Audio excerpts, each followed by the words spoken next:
Good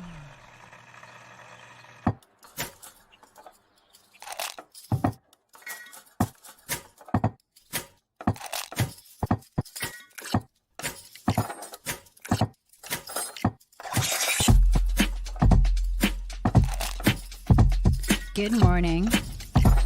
Good morning. Java Delight will uplift you. Stay tuned. The show is about to begin.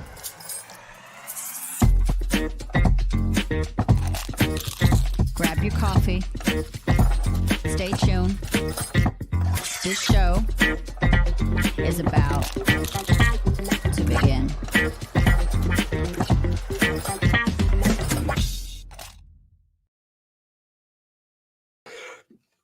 Good morning, ladies and gentlemen. Thank you for being here with us today. My name's Brandon, and I'm here to say, Ilse, Ilse, wherefore art thou, Ilse? Good morning, our South African princess, the tamer of sharks, the eater of brains, the one that... Oh, somebody just sent me a very long text message and it wants to buy CBD and it threw me off. All I heard is, hey, heard good things about you. And I was like, ooh, a compliment. Yay! Squirrel! Compliment! Squirrel! Oh, it's a compliment, squirrel! Look at it coming around like that. He just gets a big out thing going. He's like, ooh, where are my nuts? Ho, ho, compliment! All right, I'll stop. You're not helping my headache, Brandon. Oh, Brandon, just stop. Greetings, my witches, warlocks, and students of Hogwarts. Good morning, muggles. I don't even know what that is, but that was mean. Mean muggle. Mean mug. I'm not a muggle. I'm magical. Oh, Brian has a headache this morning. I'm sorry, Brian, with a Y. Why do you have a headache? I don't know. Probably up late. Did you party? Did you drink a little too much? Maybe you were working out and you popped a blood vessel. Maybe you had the music on too loud. Maybe you were dancing and hit your head on the ceiling. I don't know. Maybe you played basketball, went up for a dunk, hit your head on the rim. I don't know. But I hope your head feels better, my friend. I hope you're doing well today. Sounds like he goes into dangerous places. Right, like the basketball court, the gym. By the way, that guest that didn't show up that I was doing my group voice for before. Yes. Remember last week? He feels so bad. He has emailed multiple times. Like, have you watched the show? Like, apparently not. I had some fun with that one, and if I offended anybody, hi Stains, that day, please know that wasn't what we were going for. It was just give us a laugh and entertain. But he wants to come on still, and we're going to try to maybe reschedule him. Fernando's going to talk to him, and the guy's excuse for not being here was a pretty lame one. He passed the buck off to somebody else, and I always hate when people do that. Just, hey, oh, my assistant. Your shirt. What? Own up to your shirt.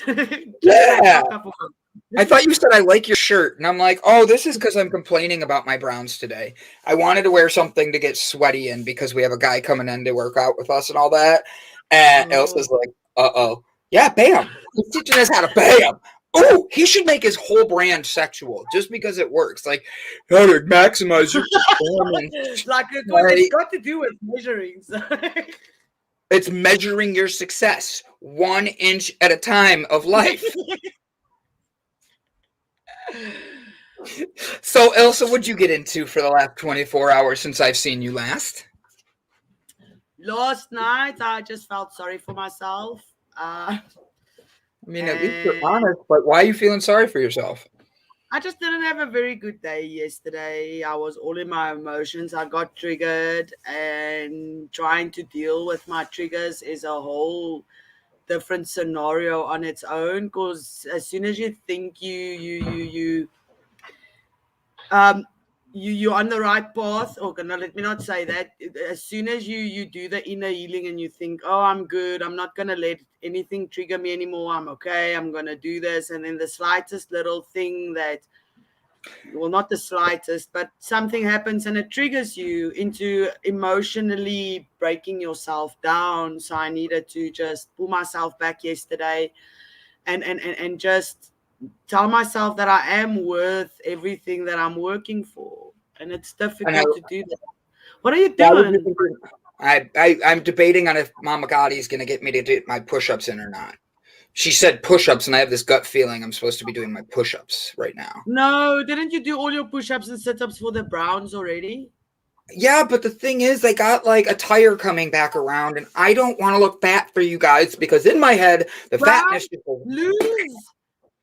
I said to Aldridge this morning the same. For the last 6 months, I haven't been as active as I used to be. Where I set time out for my exercises and being active and stuff and working on myself. So this morning was regroup and rephrase and just put everything together where we know what we can do and stuff. And so we bright-eyed and bushy-tailed again, ready for the next cycle because it's new moon. It's new moon, new intentions. So the intentions that I said, all the intentions and manifestations and everything I did with about 6 months ago with that new moon has already come full circle. So now it's doing the new ones for the new cycle. If I did push-ups against the wall, does that count? Yes, wall push-ups is a thing. 2. My son says it's cheating. Wait, young man. 4. Just go out. You're not part of this conversation. Yeah, this is an A and B conversation. See your way out before D and E come along and F you up like a G.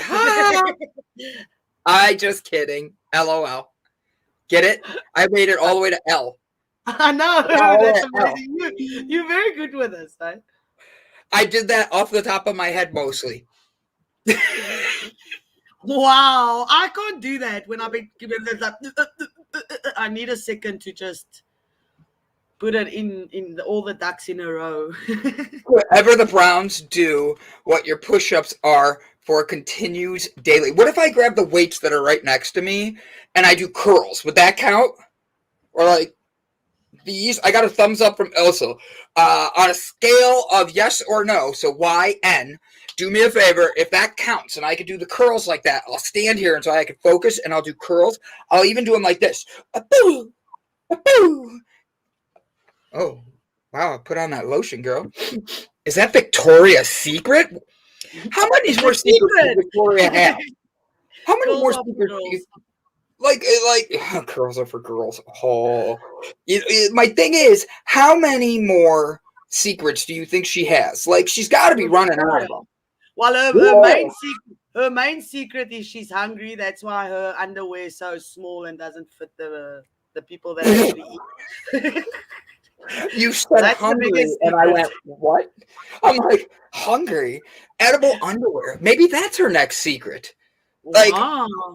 Like, well, think about at least the models then eat something, so that's a good idea.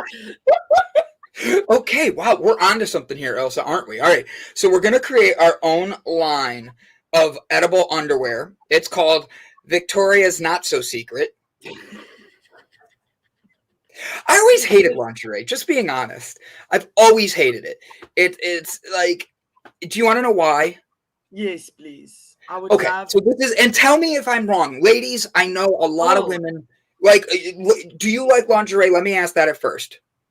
I know from my point of view, if women wear sexy underwear or lingerie under their clothes, they feel much better with themselves. We don't wear anything for anybody. We wear it for ourselves.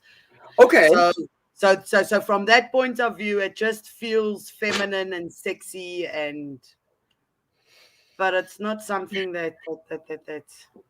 Thank you. Brian gets it. Thank you. Like, Brian gets it. I hate lingerie because it's uncomfortable. You guys shouldn't wear it. Wait, why? If you can wear my men's lingerie. Buy your size. Yeah. Where's my men's lingerie? I want a guy thong. That's the G spot right there. Let me tell you, it's We you. can do that for you. We can start a men's G thong range. Yes, think about it. Brian said it the same as Brian. Both of them are saying it. Why and why's? Why? Because they said they can't find it in their size. Not the crap at Victoria's Secret. They can't see. So it was my top 10. Did you see me stop? Exactly. Even normal. Well, don't want to say normal, but people that are built normal, like humans, and not like models, don't get that things in their size very often. How much is Victoria making in hush money for all these secrets, right? What is her secret? It's not like she's hiding anything. Oh, Victoria's Secret, but here's my nipple showing off the top of it. Like they don't hide anything. Those models that they have that are plastic, those things aren't that great. Trust me. And now they have no heads for a lot of them. So it's like you can't even make out with them. It's just a body. That makes it even creepier. Like... Brian says he's fixing to get all lubed up and with his new fluids. That just sounds amazing. And Brian with a Y says it's pretty awful when your thong braids itself and you're in your butt crack hair. Yeah, it is. Let me tell you. Shave your butt crack hair before you wear your thong, guys. Now we have to. So what you're telling me is for me to look sexy. It's difficult to be a woman. It is difficult to be a woman. I'm not going to say that. First off, you have hair. I don't know how to take care of that. Second off, you guys have to shave a lot. It's like we've created this stereotype where no hair under the pits, no hair on the legs, all this stuff. Look, I'm fine with you doing that if you want to do that. If you don't want to do that, I'm not going to tell you no. But I am going to tell you go hit that like button for us. Go hit that subscribe button. I am going to tell you that triggers are everywhere, and Victoria has not got one secret left in her because she seems to be repeating herself now. And I walked past Victoria's Secret like a week ago, and all I could think is they're getting away from the secrets and getting more into the BDSM because it looked like they had yeah, it did. I walked by, she had on all these things like the model, the thing, the doll. The mannequin. This is how I fly. I'm trying to fly away from this conversation now. But in all seriousness, so funny. I'm my sister worked there, and I look at Victoria's Secret, and I think about the fact that they have these lingeries and they have these things on, and they're meant to be sexy. And look, if it makes you feel sexy, put it the F on. I mean that too. Put it on, feel good, love what you look like, and feel your best self. But understand that when you get home, if your significant other is not a fan of lingerie, that's just another layer we have to take off that's blocking us from our favorite parts of you. I hate to break that, but when you look in their eyes, up naked with a dust coat. That's actually what you tried to say. Why wear clothes? I mean, why? Literally, just have the trench coat and then just accidentally whoop every now and then. Okay, and in summer, and good point. An umbrella. That way, it's poo poo poo poo. I just think I'm not being mean about it. I think it's funny as hell that lingerie is something that is there's $100 underneath you, and it's meant to make you feel sexy, yet it's covered up with all these other clothes, but you feel sexy underneath, and you're like, ooh. So if I put on a thong and I feel all ooh, Brandon, yeah, you look so good. No, I don't think that's going to be how it feels. I'm going to be out there going around going, there's a wedgie. There's a wedgie. Every step.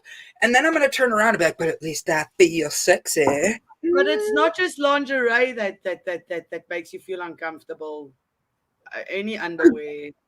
I'm flapping wrong, apparently. Are you flapping? Yeah, I'm flapping wrong. You're flapping wrong, Brandon. You're flapping wrong.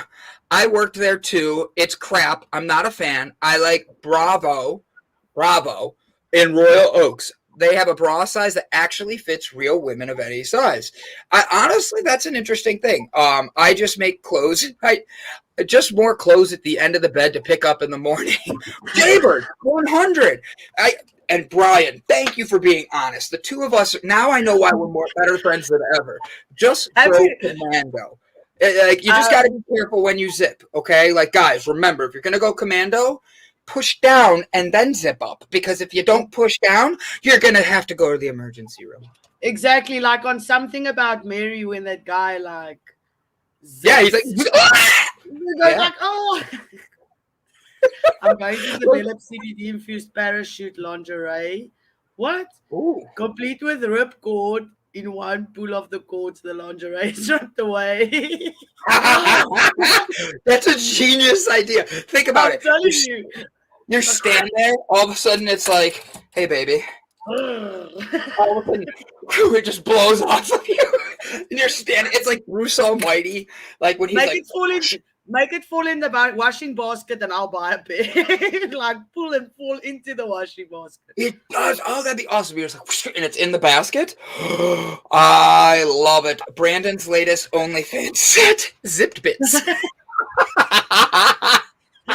called Brian said he zipped his bits a bit.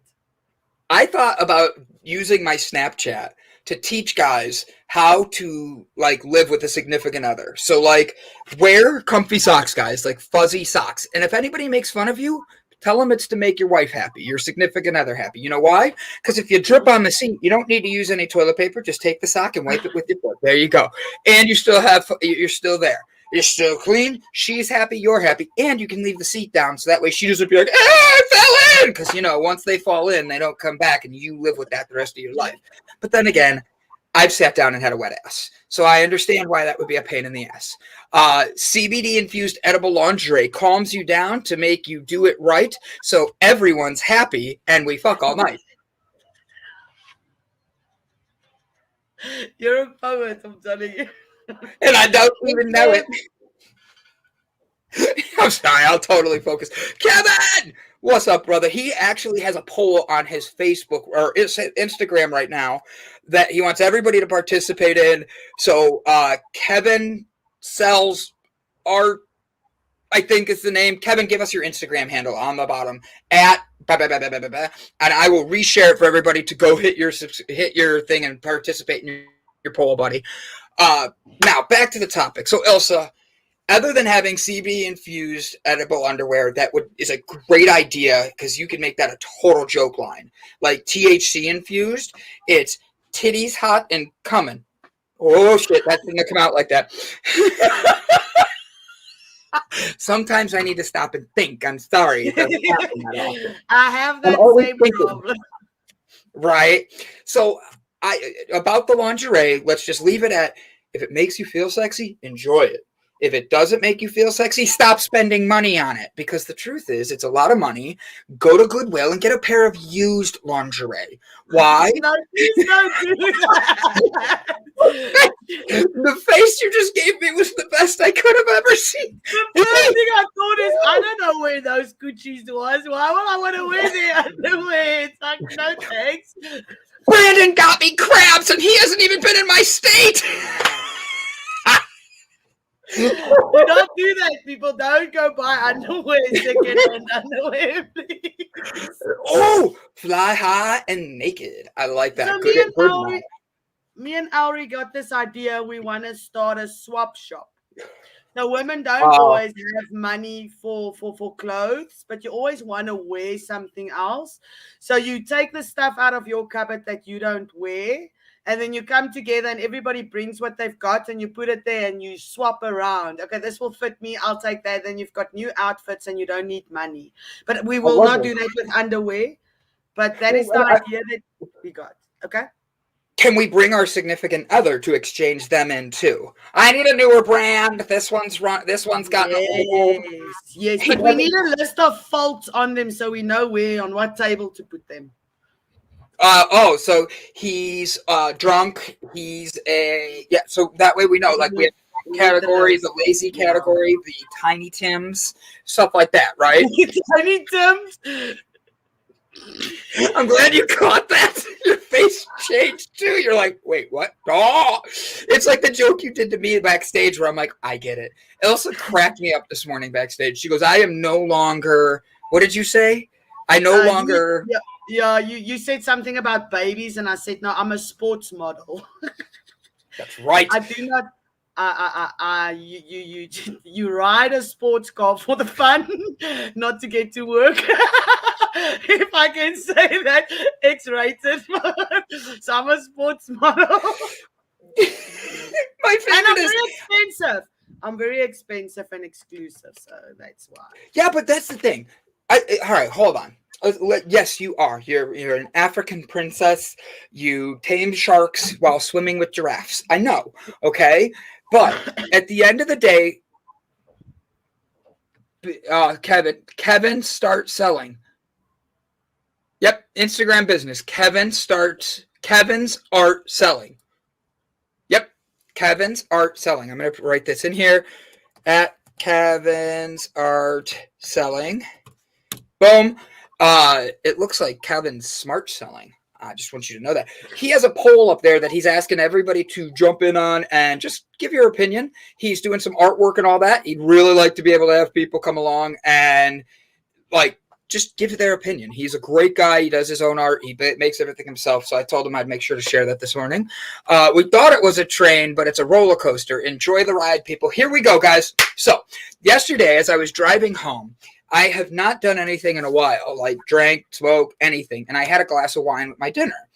Wow. I haven't drank in almost 6 weeks, just about that. So I'm halfway through this glass and I feel that I'm already tipsy. And I'm like, wow, I'm a lightweight now. And then I make sure I'm safe. We eat dinner. I drink water. And as I'm driving home, I decide I'm going to have one smoke on right before I leave. Okay. Haven't smoked in a while. It's my first actual smoke. So I'm like, I'm going to enjoy this. And then as I'm driving home, I made my own playlist of all my favorite songs that get me pumped up. Man, I'll tell you what, when you're driving down the road and there's no traffic and it's dark and you have your favorite playlist on, that was my happy place. That was like heaven for me. I'm driving, I'm like, and I'm free, just screaming at the top of my head. I did. I heard that on my playlist this morning, but the Tom Petty one. Mine was the Tom Petty one. Was it? Okay, awesome. Oh, yeah, the original. It was playing on my list as well this morning. Sports models are higher maintenance. They not, Stuart. They not. No, they need a tune-up every now and then. And services, but they're not high maintenance. And the parts are more expensive, but they're not high maintenance. I mean, they just know that they're worth more. It's like getting the higher octane gas. And not everybody drives that. That is right. The key. The mileage is low.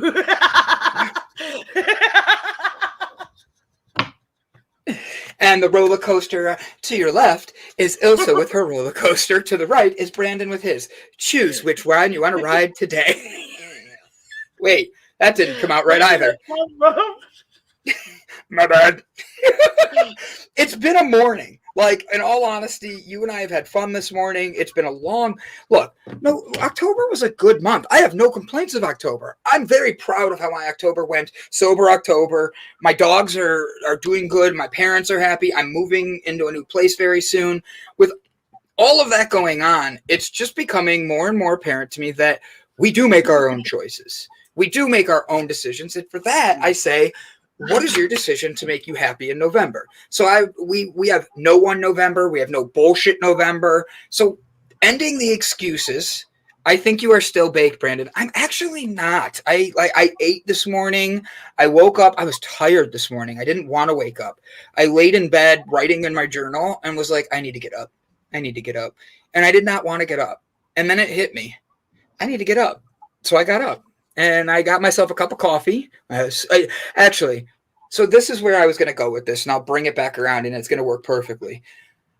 I literally left this morning to go get myself. I haven't had coffee in the entire month, and this is the first cup of coffee I want. So I go to pick up my coffee, and they tell me the one I want, they're out of. I really was excited for this. And then they're like, but you could get a caramel macchiato. And I'm like, but wait, that comes from the same machine that of what I'm getting. I'm like, all right, just give me the caramel macchiato. And then it's burned. Like the milk's burned, the coffee's burned. And I sat there and I said, this was my way of treating myself this week, was to get this cup of coffee, go to my show, feel good about myself. I had a good night last night. I was really enjoying my music. I woke up this morning and then I turn around and my coffee's burned. And my Egg McMuffin is not eggy enough. It's like just muffin. And I'm like, I just got the egg McDonald's. Yeah, and I'm like, I don't usually like McDonald's, but I really was craving a hash brown and their vanilla hot coffee. And it was like, I was so excited for it. To have it burned, to have my cappuccino burned and have to get it into a caramel macchiato. I'm confused, first off, because they're both coming from the espresso machine. But second off, I don't want to pay for something that prices are going up on, and then my spoil for me turns into it being spoiled. And I literally turned around and I'm like, you know what, Brandon? Sometimes this happens. This happens in life. And I literally turned around and I said, all right, better yourself. What is the better version of this, Brandon? I have breakfast. It's a hot breakfast. I have a burnt coffee that I can add a lot of sugar and cream to just to make sure that I get some flavor in there. And at the end of the day, I'm still going to be able to be warm and interact with the internet and all my friends on the internet and the community we built. So for me, I had to turn that frown upside down right away. And that's how I started my day. Was I didn't want to get out of bed, fought that.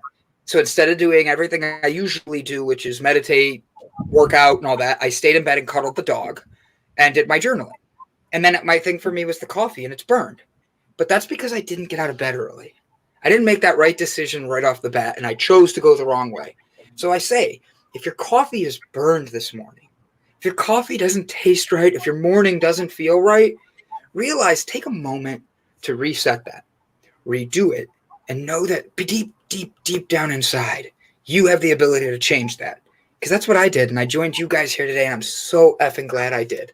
Brings me up, brings you up, and we just keep raising our vibrations together. So I took your advice with my son this morning. I met with Mama Gotti and Brian yesterday for a few minutes, and Mama Gotti and I had a conversation about her son, and I just suggested wake up and put a piece of paper down. No technology, no computers, no nothing. And both of you write down, pick a question. Who is Mama Gotti? Who am I? What makes me happy? What are my goals for today to feel accomplished? All right. We talked, and then I said, but you have to do it too.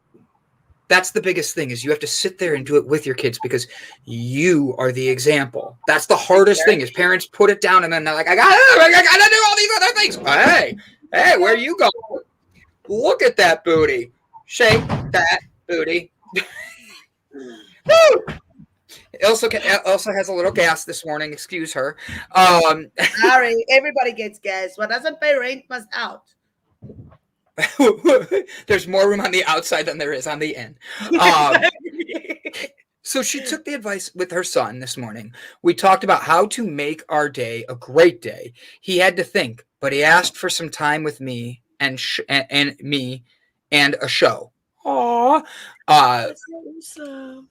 We prayed and thanked God for blessing us, and made a plan to have a show after lessons today. Great start. I love that, Mama Gotti. Thank you so much. A better version is make your own damn coffee, Brandon. I will, but here's the thing. I made a deal yesterday with the guy that made the dates coffee that we had on. Him and I are gonna make some trades, so that way we can actually have some of that coffee. And I'm trying to send Ilse some too, so that way she has a box, I have a box, and instead of drinking coffee, we have the date coffee.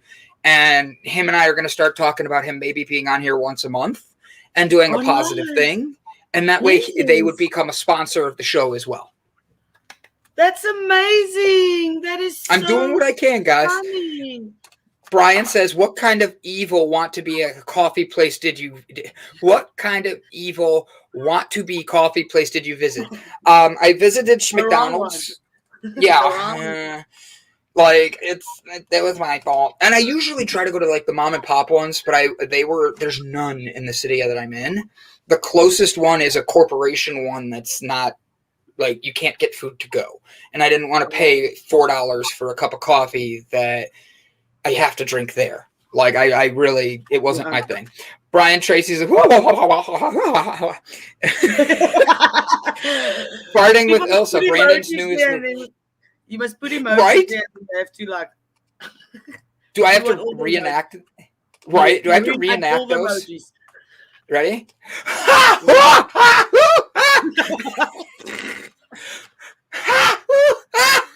Wait, sideways first. I'm sorry. ADD's kicked in big time today, so thank you guys. It's Thursday. Tomorrow we have Fork It Fridays, so I know everybody has something they want to say fork it to this week, or you want to give somebody the fork. You want to say fork you. So do me a favor, let us know tomorrow in your comments later today on your social media. Say, hey, it's Delight Cafe. Hey, Delight Cafe CBD, or Delight's Digital Cafe. Forgot my name. Hey guys, fork it. I'm saying fork it too, and tag us and have a picture of your fork. Fork It Friday. Okay? Whether you're forking it to somebody or whether you're just saying fork it, you're saying, hey, I fork and don't care about certain things anymore and I'm making myself better. Let us know what you're going to fork or who you're going to fork this weekend, and we look forward to hearing about it. Ilse's just nodding her head. I got a long list this week. This week, it's just going to go falling into next week. I have so many things to fork. There's so much to fork. Daddy said today. Slice them, dice them Sunday. Slice them, dice them Sunday. So this weekend, I'm actually going to be heading to New York. And I'm excited. Yeah, I'm excited. I'm actually, where I'm going is one of my favorite places called the Finger Lakes. And I'm proud of Ilse. She got her homework in. What was your homework?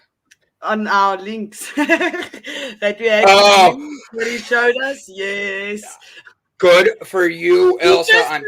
Teacher's pet. That's okay. I was a teacher's pet in other ways.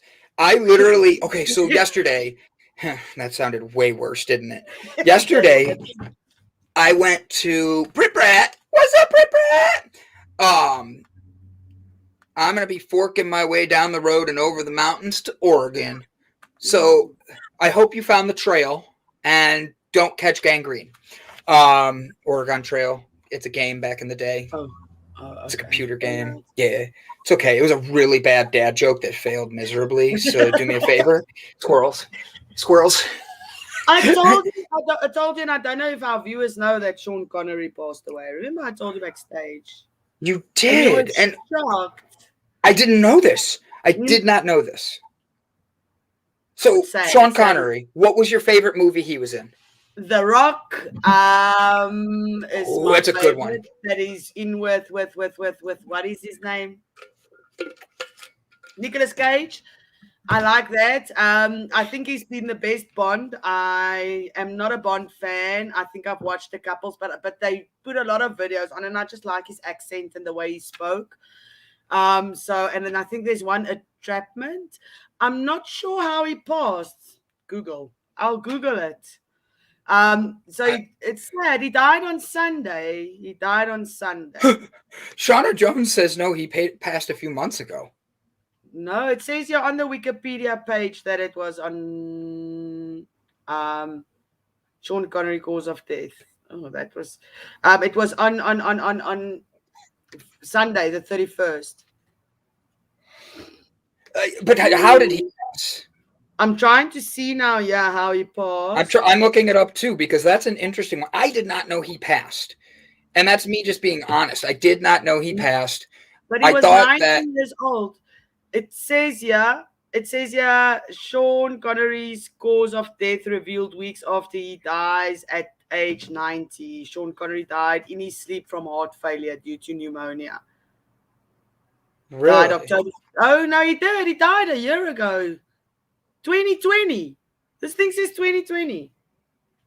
This thing. I was going to say, I didn't know he died either. Honestly, I had no idea Sean Connery passed away. That's sad to me. I found out He only now. he was a good James Bond. I mean, I will give you that. Daniel Craig would probably be one of my favorite James Bonds. Maybe it's just because he's more modern, but I did like him as a Bond. He's one of my favorite. Did you see the new James Bond, by the way?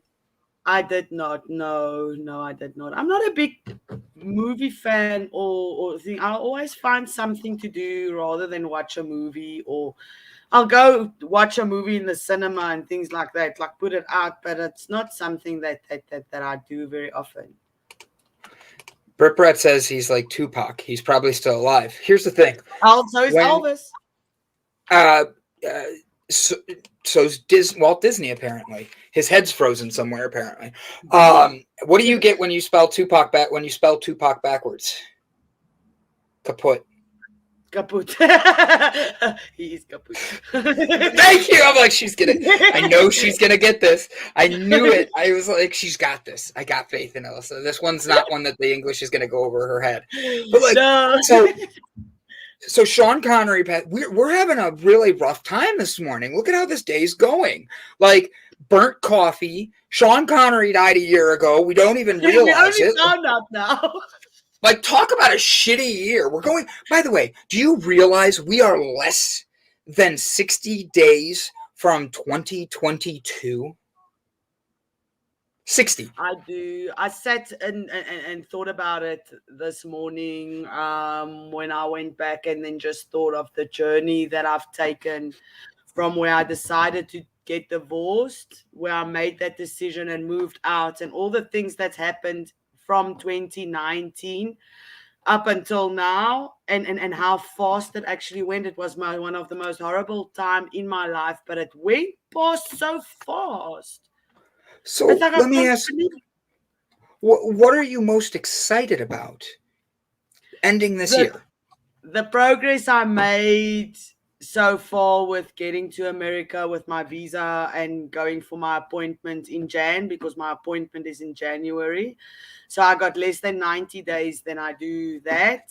And that's basically, and then just this podcast, the Stone Daisies, excites me a lot. We've got a lot of things in the pipeline and all that must just come to fruition, because we've got all these plans and then things just happen and the plans don't work out like it's supposed to, but we know it's because it needs to work out in a different way.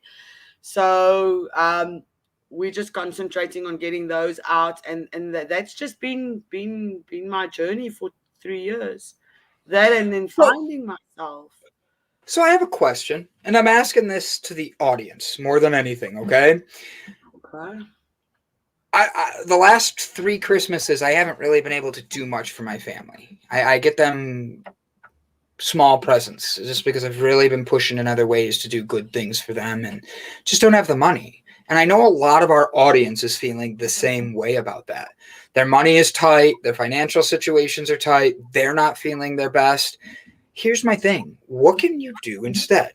What would you do? So for your kids, you know your kids really well, Ilse. I know my family very well. My family likes when I spend money on them. So if I don't have money, what can I do that could actually be beneficial for them? What can I do? What would you do for your family? What are you going to do for your family? That's a very, very difficult question. But what I do from my point, I don't usually buy people gifts or expensive gifts, because my feeling about gifts are when you close your eyes the day you die, it can't go with you in any case. So I like giving people experiences, like finding out what's something that they would like to do and just do it with them, because it's something that you can't take away. It's something that you can't take away from. Foot rubs. I love this. Spend time with me. Yes, spend time with me. You don't need money. Spend time with your daughter. Yes. So let's play this. Let's have a fun time with this one, because a lot of people are looking to find that time, that energy, but like putting our phones down has always been difficult for so many of us. So for this holiday season, instead of diving into finding them the perfect toy, finding them the perfect whatever that might be, maybe vacation, maybe gift card. What could you do? Like for me, I actually would take my mom and her and I would go like on a little walk just around the block. She loves to see nature. Take her to a park that she hasn't been to. She's not a dog, so don't ever. Exactly. Take her and have a picnic with my mom. Now, my dad, on the other hand, my dad's pretty easy. Like he wants to have conversations that he likes to lead. So he hands a book to me and he's like, let's talk about this. And then I read it and we talk. Well, we never actually get to the conversation because he always finds another book and then he forgets to give me the book or forgets what book it was he wants me to read and all this stuff. So it makes it fun. But he gave me one that I talked about the other day on the plane. And I 100% wanted to be able to have that conversation with him. And I had a conversation. One of the things that came up with Mama Gotti was about E equals MC squared. Do you know what? So it's Newton, something with right? Einstein, and isn't it maths? Einstein? Yeah. So that's all E equals. So E is energy. Yeah. M is mass. What is C? I got a couple of C words, but I don't think it's appropriate. I don't know. Consciousness. Okay. What if C is consciousness? So then you have energy, mass, consciousness. So if energy equals your mass and consciousness, your conscious with your mass equals your energy. Okay. That's what you're going and doing. So yes, how do we if you're more enlightened from here, then your energy will be stronger. So okay, and that's where the vibrations and everything comes on. I like that. Okay, carry on. I'm with you. No, you're fine. I wanted to make sure it made sense. So, like, if E equals MC squared and energy equals our mass that equals our consciousness from our mass equals out what's going out into our energy. Let's take that energy we have and put our mass, our energy, our positiveness, our wanting to be happy out into the world. So what I mean by that is let's just go with vibrations, okay? So Ilse, you have 3 kids. If all 3 of your kids are doing great in school and the school's it's one of those years where you've had COVID, so you've been in and out of digital learning, you've had all these other things going on. What if your way of treating your kids different was the vibration of they get in the car and you're driving them to school and you just take a turn away from the school on a Friday? And get them a day away and you just ditch school with them, right? That's something so different. And you're creating an energy. You're not telling your kids, hey, let's ditch school together. Let's go smoke weed in the parking lot. No, it's not like that. You're telling your kids, hey, I'm proud of you for what you've done.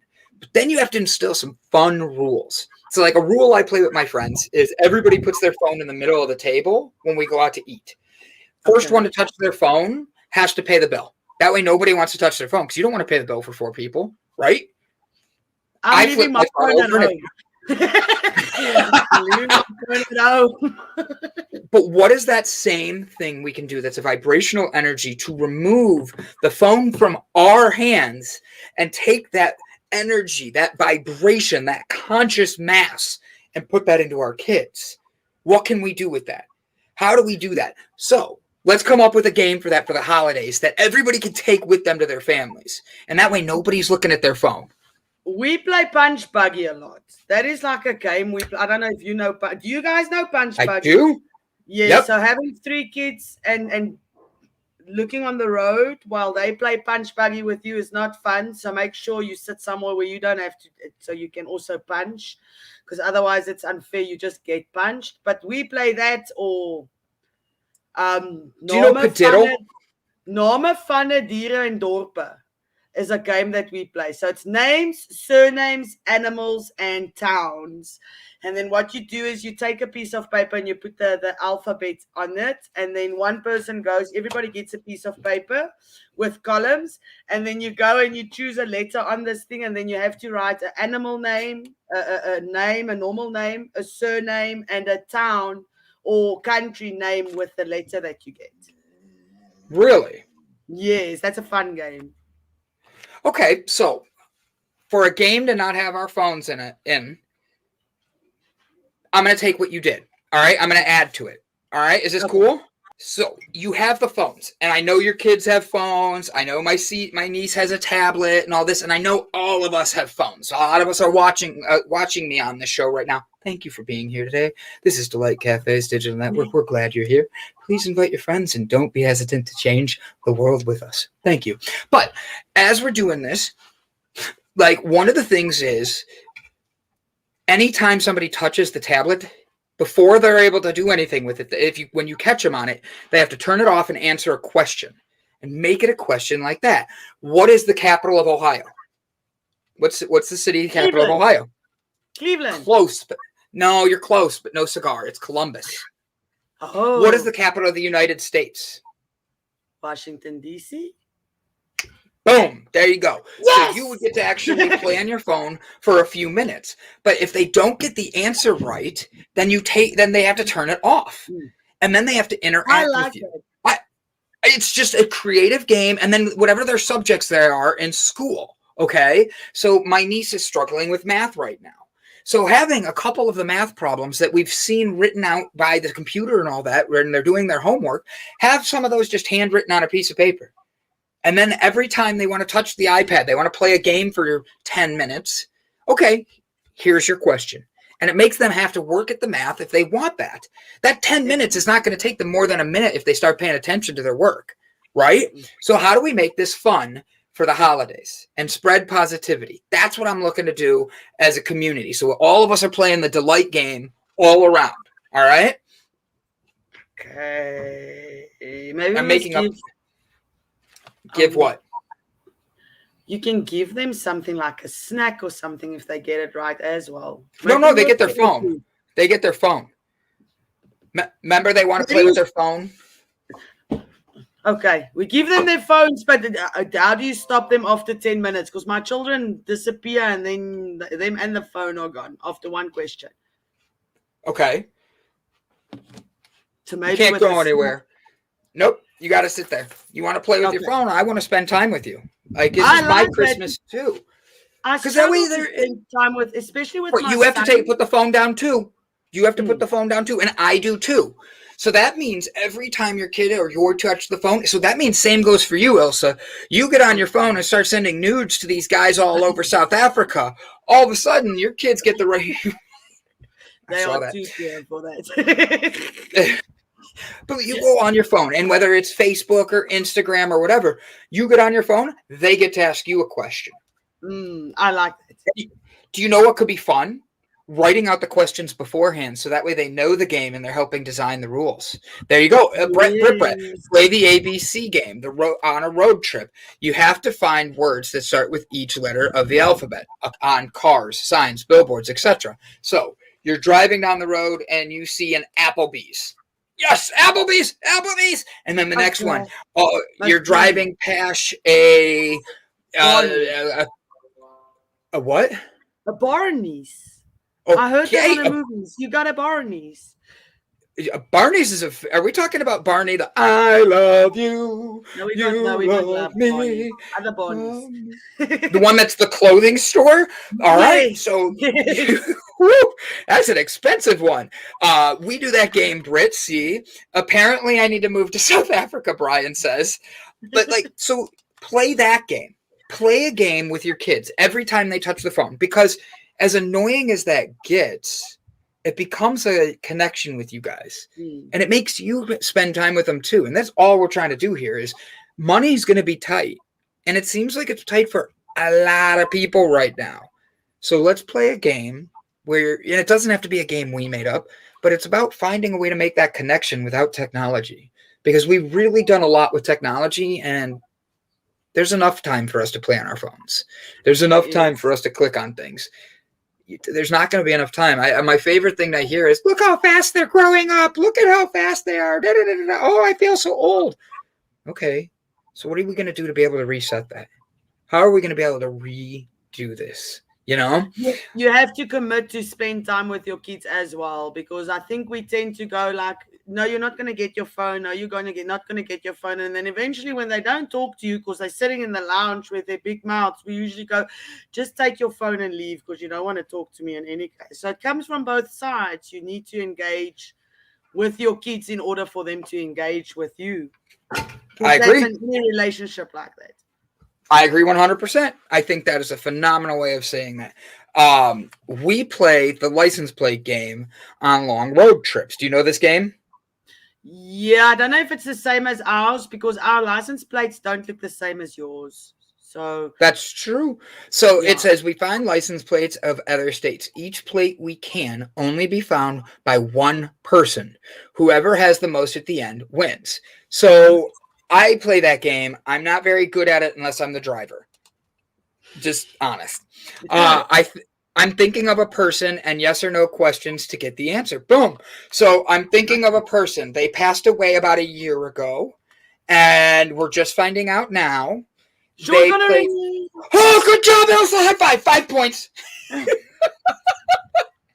But like in all seriousness, have fun. You know your family. You know your kids. Don't force it on them. But this is a way of really creating a unique experience that is just fun for your kids. Heck, have 52 different things. Shuffle a deck of cards and let your kids pick a card, and that's what they have to do. It could be clean the bathrooms. It could be do 10 push-ups. It could be run around the house picking up all the dirty laundry. Like for real. It's even just playing with them in the park, the games that we used to play, because they don't get out. When you go on a walk, you take them with. You force them to. It's like you played on your phone too much. We have to go for a walk. You have to walk with me. Imagine if like 10, well, the 10 of spades, okay, is you have to go. Do you know hopscotch? The game where you like. I do. You have to go play 10 games of hopscotch, you know? Or the Queen of Diamonds is you have to dress up like a queen and do your hair and nails. I like that. That's amazing. I mean, like, let's come up with a game like that, and everybody has a deck of cards, and you literally that like made my eyebrows vibrate, and I had to keep watching it. I've got cards that's this big. That's what she said. I can get it for you, and then we can play. But we can do that over this computer. Is the thing is we are able to make it where it's a fun thing. I love this. My kids' thing is a dance party to the Troll soundtrack. Boom, brother! I love this. Like turn it on, and then you be Justin Timberlake or Branch and dance your heart out. Like 100% dance your heart out, because I literally think that if we take this and you take out all the cards and you do a dance party with your kids, that means how old's your oldest, Ilse? 20. Okay, how old's your youngest? Monday. 5, turning 6. Okay, so let's do 5 of hearts. Okay, 5 of hearts. You pick out the 5 of hearts. That is your youngest daughter gets to pick what song you have a dance party to. And she picks 2 songs in a row, and then boom, everybody does it. It's just no electronics. So that means the 2 songs that are picked, the phone goes back down. Right? Yes. I like that. It's a serious workout. It is, because you're dancing, you're connecting. It's something so different. And think about the fact that how that connection happens. You're opening up your kid's creative mind. Have it be like the ace. The aces are either a 1 or an 11 usually. It's one of the bigger, it's either high or small. Imagine if you get the ace, and one of the aces is something really awesome, like everybody go gets ice cream. And then that's right. That's ace worthy, right? But then that is. The other ace is only worth 1. So you turn around and it's write a nice letter to yourself or to someone in the family and slide it under their door. That is awesome. You must actually do that. You can make cards with different, you can make a pack of cards and just write different things on it and shuffle it and have a competition, like who's the fastest one to there and back can choose a card, and then they run and they come back. Because they want to go to do everything. They will want to do everything just to see what cards are in there. That's a brilliant idea. Have you ever, and I'm asking this straight out of nowhere, have you ever played the egg game where you have a dozen eggs in a container and half of them are hard-boiled and half of them are not? You don't know which is which? No, I haven't, but this sounds fun. Yeah. So what if you did that and you did 6 hard-boiled eggs and you have 6 unhard-boiled eggs and it's in the container in the fridge, okay? The eggs are there. Then all of a sudden the kids have the 7 of diamonds, okay? And your kid goes, okay, 7 of diamonds. Okay. So you have 7 seconds to get to the fridge, grab an egg, come back and smash it on your head. They have no idea what's about to happen. They're not, that's 7 seconds. They have to get there and back. So they run, they come back, they have an egg, and they go, if it's hard boiled, it's funny because they hit themselves in the head. If it's an egg, now they have a mess to clean up, and that's funny, and they're upset that they have a mess to clean up, but everybody's laughing, right? I like that. I like the dance parties as well, because dancing's good for balancing and grounding and everything. So dancing is a good thing to do. I love that. I love that. I think that this is a great idea for everybody. Like, so let's elaborate on this. We have 5 minutes till our guest gets here. Okay. Our guest is going to be joining us today. His name is, let me make sure I have the right name, Bobby Aldridge. Bobby is a physiotherapist who has spent 3 decades as an athlete, student, and educator of physical movement. Ready? And okay. So Bobby Aldridge is a physiotherapist who has spent over 3 decades as an athlete, student, and educator of physical movement. Now he is in the best shape of his life. His mission is to help others move with ease and grace and power to eliminate pain. He wants to reduce. What's that? Good movement is good. Yeah, good movement is good. And power to eliminate pain, reduce the chance of injury, and maximize performance. The road to success was born out of necessity. He has had to figure out how to pre-hab and rehab for himself. Now the developer and founder of BAMmetrics, that's right, Bobby Aldridge Method, BAM! That's right, I said it like that on purpose. BAMmetrics, that's right, we help you find your maximized performance. Do not cross go, do not clip $200 until you BAM it out, ladies and gentlemen. Is sharing his proprietary system used by professional athletes with you to help increase mobility, unlock joints, eliminate dysfunction while alleviating pain and preventing injury, while increasing your performance. So guys, don't go anywhere. We will be back after a second, after a word from our sponsor. And just so you know, we're going to BAM it out! Hi, my name is Brandon, and over the past year, the Deloitte Cafe team and I have traveled across the U.S. researching this rapidly growing industry of CBD products. What we have found throughout the industry were products that were inconsistent in dosage and used ingredients that weren't even lab tested. Products with chalky textures, bitter aftertaste, and worst of all, confusion among the CBD consumers. That's why we created Deloitte Cafe. A 15 milligram, lab-tested, all-natural, water-soluble hemp CBD powder pack. It's odorless, colorless, and tasteless. Add it to your favorite drink of choice, wherever, whenever, on the go. Quickly find your calm, your balance, and your delight when you need it most.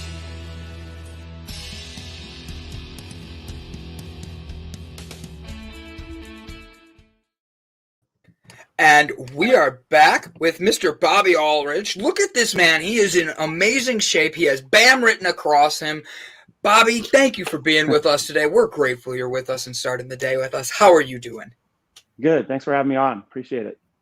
Absolutely, my friend. Good morning, Mr. Good Bobby. morning. Hello. So, questions right off the bat. What got you into your brand and going and being in? What made you want to create the BAMmetrics? Well, when I look back, I don't even know what I was thinking when I got this started. But I've been in the business 30 years, and I'd leave with my pro athletes to go train for a couple of weeks. I'd come back and my clients would be lost. So I had to help them with other tools that would make it easy for them to replicate what I was teaching them when I wasn't around. So a lot of times I would take a yoga strap and I'd draw lines on it.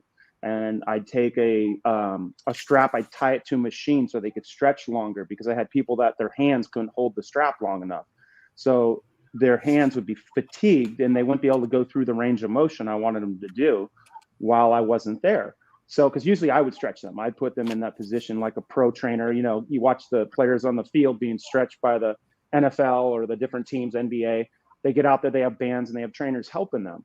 So I came up with my first piece of equipment, which was a strap with numbers on it. And then I came up with a vest that basically hooked that strap to, so you could lay on your back and stretch and go through range of motion with that. And then a few years down the road, I was using that strap on the ground to measure distances and different movements that we were doing. And I had a mat next to it, and I was like, oh man, I should just sew the strap on the mat, like numbers. And I did that. And then I was like, oh wow, I could put lines on it, and that would help with the movement of, like, if you know mini bands, when you put those on your ankles and you walk sideways. Yeah. It's like, how wide do you put your feet, and how, you know, where do you put your in space? Most people don't understand, when do you move up the band, and when do you, you know, start from the light one and then get to the heavy one. Most people will stay at the same band and just do the exercise back and forth. I have a couple funny stories. I was in a physical therapy clinic with 35 physical therapists, and I said to them, you guys know the staggered stance miniband walk? And they all do, of course. They raise their hand. I say, good, can I have 3 people out here? So I give one the light band, one the medium band, and one the heavy band. And I say, go ahead, start doing it. So they start doing it. And I said to the other therapists, what would you change about how they move? And they're looking at them and they're like, hey, put your feet wider. Hey, put your feet here. Hey, these are therapists telling other therapists what to do. Now, if therapists are telling therapists what to do, what's that patient or client doing when they go home to practice at home? You think they're doing it right? Most likely not, right? So I said to them, okay, 1 second. I flipped my mats over and I said, you go 1 box, you go 2 box, and you go 3 box. And I had the girl with the heaviest band do 3 boxes. Then I asked them, what would you change? The other 2, they said nothing to, because they were doing it perfectly because they're in the boxes. The other one, her knees were valgus and she's walking along, and they're like, hey, she has to move in 1 box. They're already speaking the language. So I could tell you 2, go home, you're going to do 3 boxes, you're going to do 2 boxes, you're using the black band and you're using the orange band. Now I can see progression a week later without having, and it's the same language. We're all speaking the same language. So that's why I came up with the different tools I had to make it easier for people at home, patients, clients, you know, trainers to teach. It's not that the trainers don't understand the exercises, it's that the client can't replicate it at home.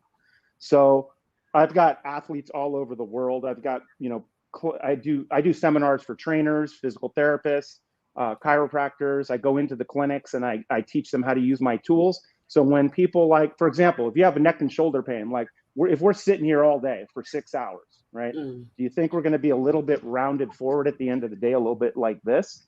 So my blocks, I have that you are 6-inch, 10-inch, and 12-inch. You can lay on those and it opens up your chest and shoulders. So if you have any rotation in your upper body, that's going to take out that rotation. That's the other piece of equipment that I have, is those red blocks behind me up there.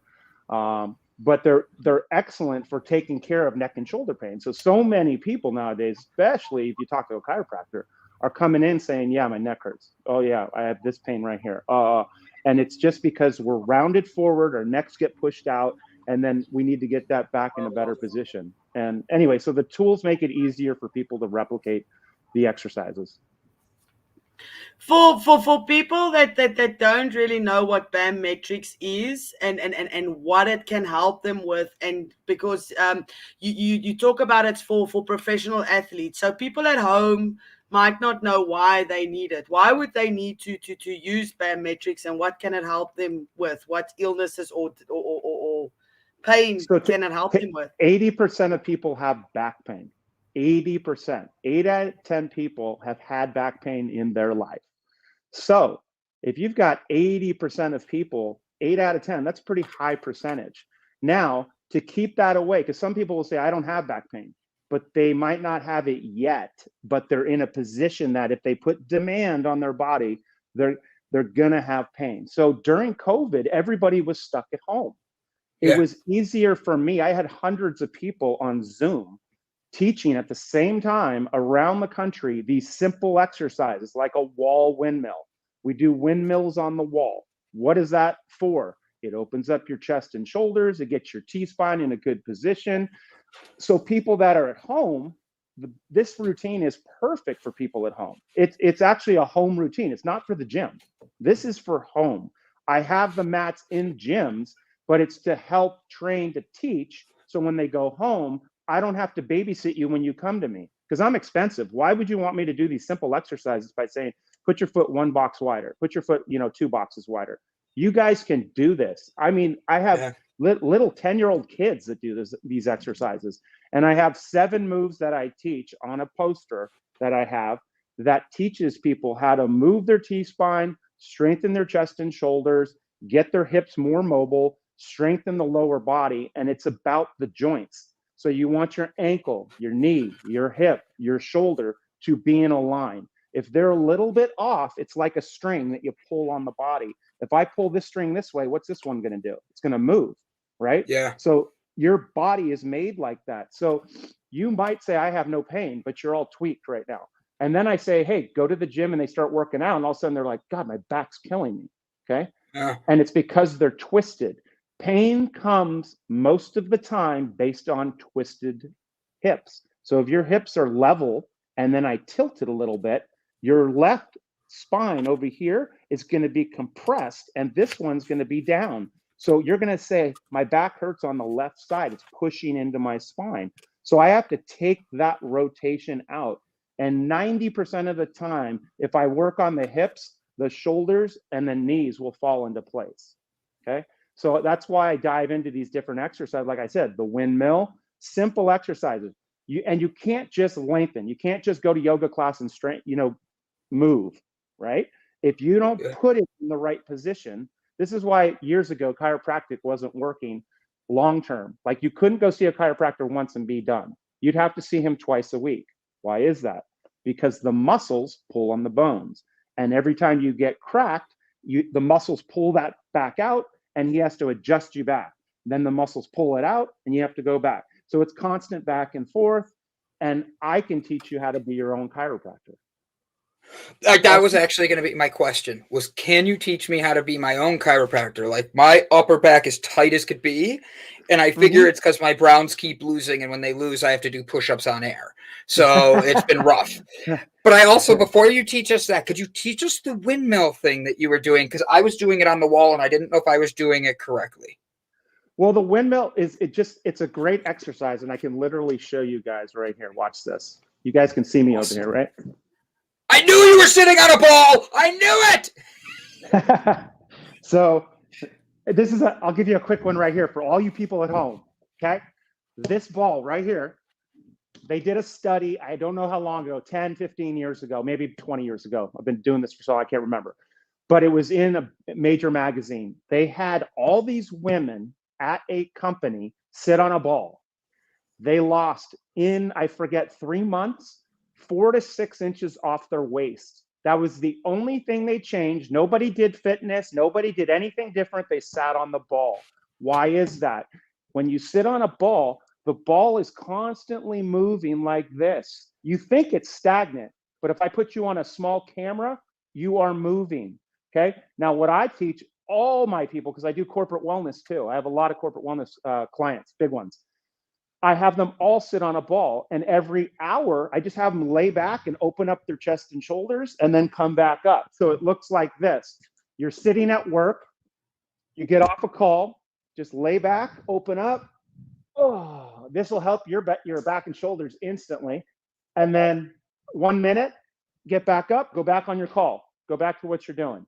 Then if you have to go to the bathroom, I have it set up in the clinics that they have a mat on the floor. And they just have to go in the bathroom on their way back. Let's just do some windmills.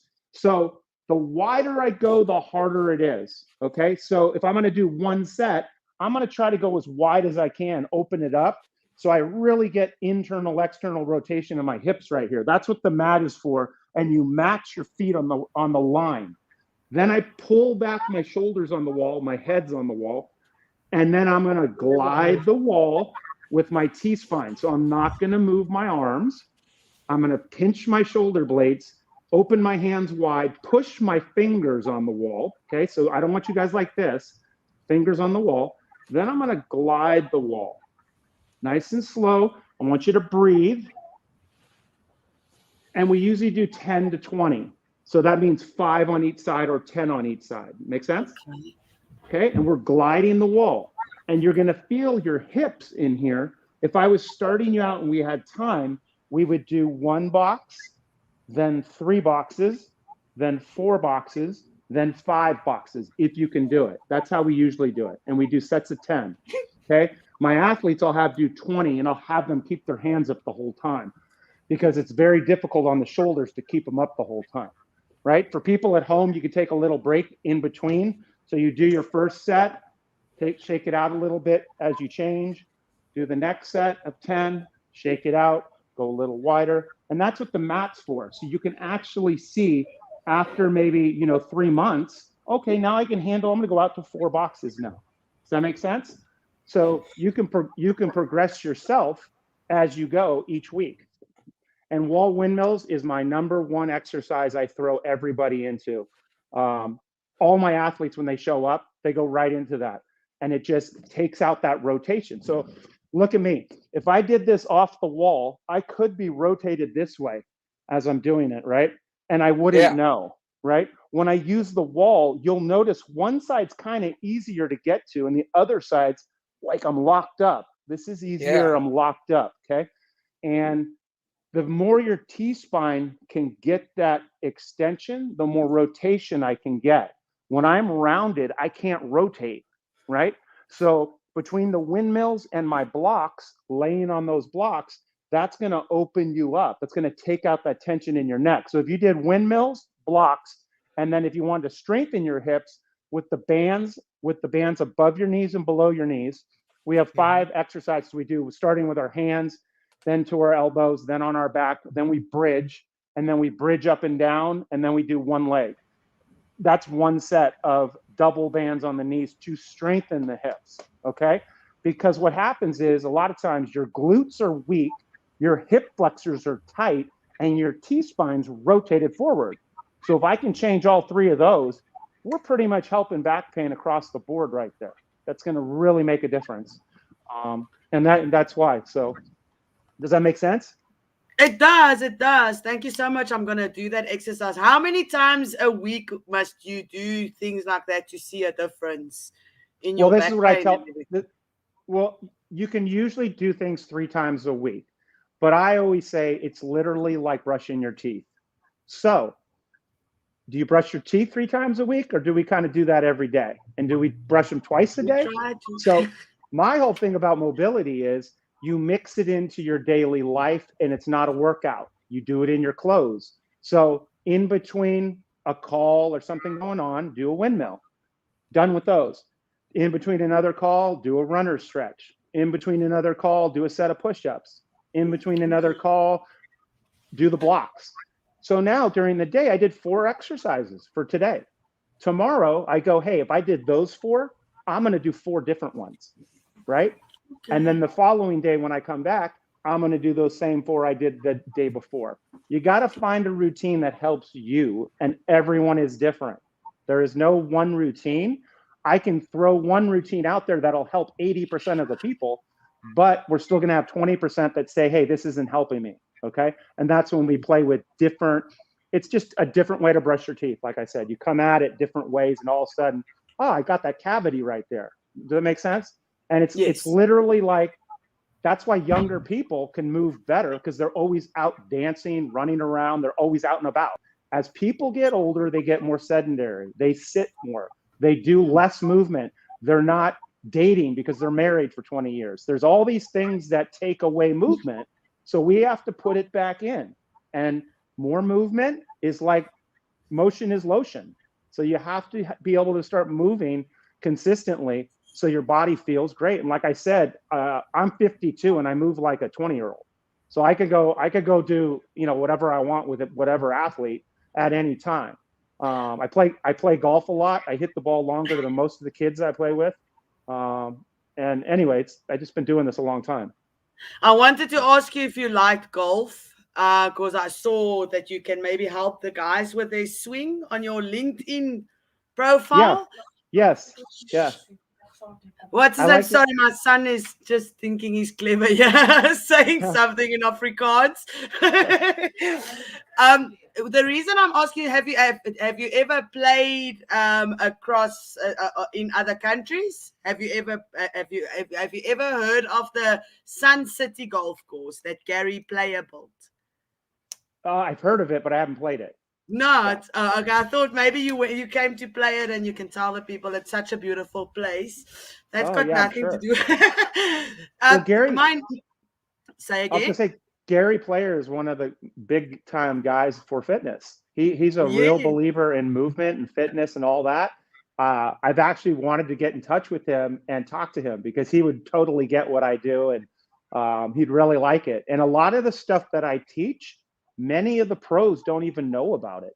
I mean, I worked with 7 professional baseball players, before COVID. And I was down in San Diego, and we were doing this routine, and these players had never done 3 of the moves I was teaching them. And they're 3 of the most important moves. The only difference is I've been doing this a long time, and I pick and choose from all the best trainers that have been out there. And I've come up with my own ideas on movement to help people move better. And like I said, the windmill, they had never done. Medicine ball push-ups, the way I do them with the walking, they had never done before this way. They'd done medicine ball push-ups, but not the way I do it with my boxes, because I go from wide to close, wide to close. So I'm moving you along that spectrum of the mat. They had never done that. So many of these players couldn't do 14 push-ups. My son can do 56 on the ball, walking back and forth, 7 in, 7 out, 7 in, 7 out, 7 in, 7 out. That's impressive. Some people don't know these movements. So what I've been doing is going around teaching. One of the guys I'm trying to go work with is the Oklahoma Sooners out football team. The strength and conditioning coach there is fantastic. I'm going to teach him 3 moves, like I said, that they've probably never done before. Those windmills, the runner stretch, and the medicine ball push-ups. Those are basic exercises all my athletes do every day, consistently. Not the push-ups. That's more of a 2 times a week or 3 times a week. Monday, Wednesday, Friday, Monday, Thursday. Monday, Wednesday, Friday, Monday, Thursday. But again, it's replicable because of the numbers. So I can teach you as a beginner at home who's never done push-ups. You're going to start with your hand outside. You're going to do 1 on your knees. You're going to go to the other side. You're going to do 1.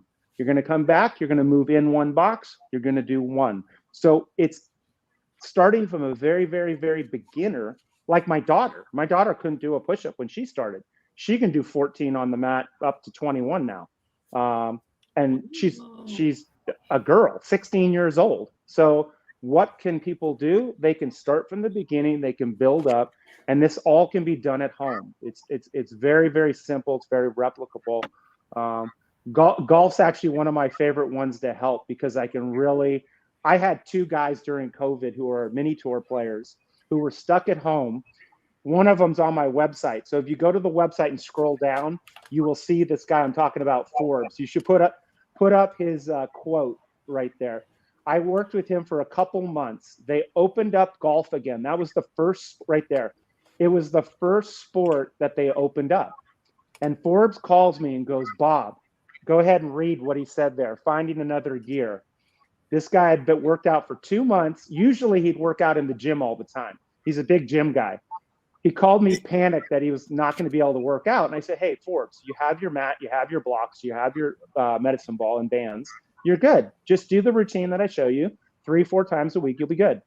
So he sends me this text the first time he plays after COVID when they opened up golf. Do you want to read it? Yeah, I got you. Oh, open up full screen. There we go. So, holy crap, do I have a new gear. I'm pretty sure I was swinging the 3-wood at 120 plus today. I blasted the 3-woods over 350 today. I think it's considered cheating.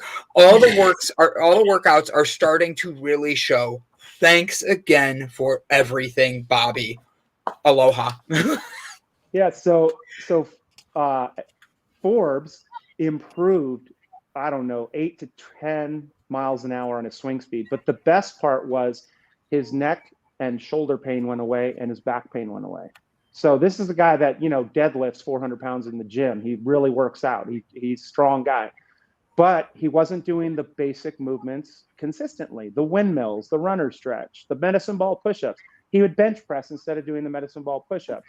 He would say he stretched for 45 minutes, but he didn't do my windmills and my runner stretch. So you see what I mean? He was doing things, but he wasn't doing the things to take out that rotation. He wasn't doing the things that lay on the blocks, because laying on the blocks is boring. But what is it doing?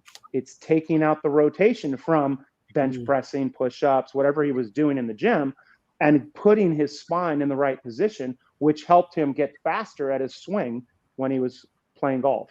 So he's one of my favorite stories. So the bands help with like mobility and all that for your hips and all that. I'm assuming it helps with stamina as well, because like you'd want to be able to keep moving and doing great and have it, but the mobility and that, it loosens the hips while gaining energy too, wouldn't it be? Yes, you gain strength. So Strength. as you do the exercises, you can add more reps or sets or a tighter band to do it longer, to build your endurance more for fitness, right? Okay. So I would have you do 3 sets of 20 on the bands, double leg, instead of a beginner that I might have to do 2 sets of 10. So it's like you're asking, if you're wanting more endurance, you just add more into it. I would have stations that they would do push-ups on the medicine ball. Then they get up, they have the bands on the ankles, and they walk back and forth with the bands on the ankles. You know what I'm talking about, right? I do. Feet apart, and you're walking back and forth with the bands on. So that's going to strengthen those hips. And then you jump back down, you do your second set of push-ups. So I would do 4 sets of that back and forth, and you're working lower body and upper body. And then say I wanted to finish it off, I'd go wall squat, go sit against the wall, push my low back into the wall. That puts my hips into neutral. It strengthens gets my spine in a vertical position, so it's straight, and it takes out that rotation in my body. So it instantly, like sometimes people with back pain, one of the quickest ways to fix it and make it feel good is go up against a wall, can you guys see me? I can see you. Push your low back into the wall with everything's got to be flat. You push from your heels, and I'm at a 90 degree just above my knees because I want to push from my heels. Okay. So I don't go to 90. I'm a little above 90, and I'm pushing from my heels to flatten my back out. And I hold this. Now, yes, you're going to say, wow, my quads are burning because I'm pushing so hard. But what is this doing? It's taking out that hips tilted under, hips arched too much. It's changing that position to a nice neutral position. So that way I can take the tension off my back and hips. Okay. So, I'm sorry, go ahead. No, I was going to say, to intensify it, I would sit lower down below and put my hands behind my back with my elbows on the wall. So that's going to be like a great strengthener. That's really hard. You sit against the wall, put your hips 3-4 inches below your knees. Go below your knees. I know you can't see me, but if I move the camera, I'm going to lose the camera. No, that's fine. And then push your back flat, push your elbows back. And you hold that position for 20 seconds up to 5 minutes, depending on how strong you are. All right, Ilse, you ask your question. I'm going to sit here. I really am not cheating, guys. You're probably going to see me fall. Go ahead. No, we'll see. We'll hear you breathe. We'll hear you breathe because it's hard to do that. It's not easy. Just call me Shakira because now my hips don't lie. You have a great day. Build it up. You just build it up over time.